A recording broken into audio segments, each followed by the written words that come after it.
19வது கணக்கு a = 1 4 20 1 - 2 5 1 2x 5 × x² = 0 என்ற சமன்பாட்டின் மூலங்களை காண்க. மூலங்கள் அப்படின்னு சொன்னால் நமக்கு தெரியும் சாமி. இங்கே என்ன இருக்குது, யார் மூலங்களாக இருப்பாங்கன்னா ஒரு மாறி தான் கொடுத்து வச்சுருப்பாங்க. ஸோ இங்கே இருக்கிறது எக்ஸ். ஸோ எக்ஸனுடைய மதிப்பு தான் கேட்குறாங்க.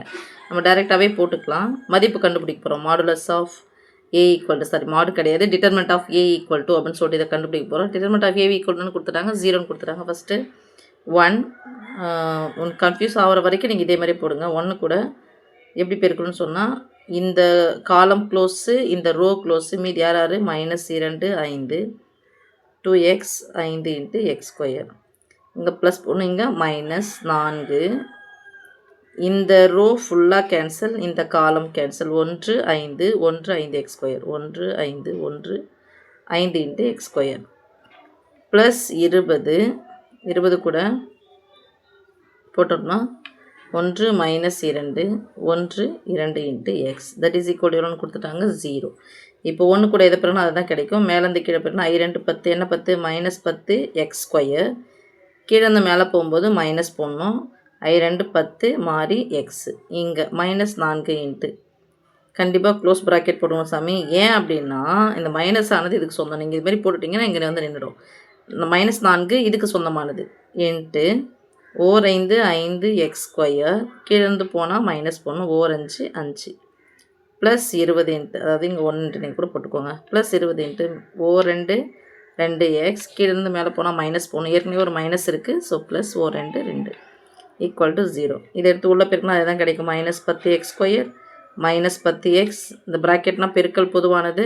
மைனஸ்னால் குறியை மாற்றின அர்த்தம். Plus 5 x² -5 5 20 x². மைனஸ்னால் ப்ளஸ் போடணும். 20. அடுத்தது ப்ளஸ் 20 × 2 ப்ராக்கெட்னால் பெருக்கல் பொதுவானது போட்டுங்க சாமி. 40x plus 22 40 = 0. ஒத்த உறுப்புகளை இப்படி போய் ஜாயின் பண்ணிக்கினீங்கன்னா தான் உங்களுக்கு கரெக்டாக இருக்கும். ஸோ x² கூட x² ஜாயின் பண்ணிங்கன்னா, எக்ஸு கூட எக்ஸ் ஜாயின் பண்ணிங்கன்னா, தனி உறுப்பு கூட தனி உறுப்பை ஜாயின் பண்ணிங்கன்னா = 0. -10 x² -20 x². அப்போ என்ன வரும், குறிகள் ஒரே மாதிரி இருந்தால் பொதுவான குறியை போட்டு ரெண்டுத்தையும் கூட்டி போட்டுக்க வேண்டியதான் 30 x². எத்தனை முறை x² வந்தாலும் ஒரே முறை தான் போடணும் சாமி. ஆப்பிளையும் கூட்டினா ஆப்பிள் தான் வரும். ஆப்பிள் ஸ்கொயர் அது மாதிரிலாம் போட்டுறாதீங்க, பெருக்கும்போது தான் அது. -10x + 40x ஒத்த உறுப்புகள் தான். நான் ஒரு மைனஸ் வந்தால் கழிக்கணும். ஸோ 40xலேருந்து 10x போனால் 30x. பெரியனுடைய குறினா சாமி ப்ளஸ். இதுமாரி போடும்போது இப்படி போட்டுட்டிங்கன்னா இங்கேருந்து கழிக்க போகிறோன்னு அர்த்தம். இதுமாரி இது பண்ணிட்டிங்கன்னா சேர்க்க போகிறீங்கன்னு அர்த்தம். ஓகே, இது மாதிரி போச்சுனாவே ஒரே உறுப்பாக மாற்ற போகிறோம். +20 + 40 + 60 = 0. இப்போ எல்லாத்துலேயும் பாருங்கள், ஓர் 30 30 ஓர் 30 30 2 30 60. இங்கே கேன்சல் பண்ணாலும் 0 கூட எது பெருக்கணும் அதே தானே கிடைக்கும். தீஸ் இம்ப்ளைஸ் பொதுவாக இருந்துச்சுன்னா வெளியே எடுப்போம்ல, வெளியே எடுத்துட்டு என்ன பண்ணுவோம், பெருக்கலாக இருக்கிறது அந்தாண்ட பக்கம் போனால் வகுத்துலாம் மாறும். 0 / anything = 0. அதனால தான் பொதுவாக இருந்துச்சுன்னா அப்படியே கேன்சல் பண்ணி விட்ருங்க. -x² + x + 0 போட்டோம் பார்த்தியா, 2 = 0. இது ஒரு இருபடி சமன்பாட்டு வடிவில் இருக்குது. எனக்கு இருபடி சமன்பாடு வடிவு எப்பவுமே என்னன்னா, x² மதிப்பு மைனஸில் வரக்கூடாது, எனக்கு ப்ளஸ்லாம் வரணும். அப்போ குறி என்ன பண்ணிடலாம், சேஞ்ச் பண்ணிடலாம். மைனஸாக இருந்தால் ப்ளஸ்ஸு, ப்ளஸ்ஸாக இருந்தால் மைனஸு, ப்ளஸ்ஸாக இருந்தால் மைனஸ் = 0. இருபடி சமன்பாடு. ஸோ எத்தனை எக்ஸ் இருக்குங்க, -x. அப்போ t வகுத்தல் முறையில் சேர்க்கலாம். x² கெழுவையும் தனி உறுப்பையும் பெருக்க வேண்டும். எத்தனை x² இருக்குது, ஒரே ஒரு x² தான் இருக்குது. ஓர் 2 -2 கழிச்சா என்ன வரணும் பாருங்கள், -1 வரணும். ஓகே, ஓர் 2 x² கெழுவையும் தனி உறுப்பையும் பெருக்கி மேலே போட்டுக்குவாங்க. இந்த மதிப்பு இங்கே வரணும். அப்போ கழிச்சான்னு சொல்லியாச்சு. 2 அப்படிங்கிறது ஒரு பகா எண்.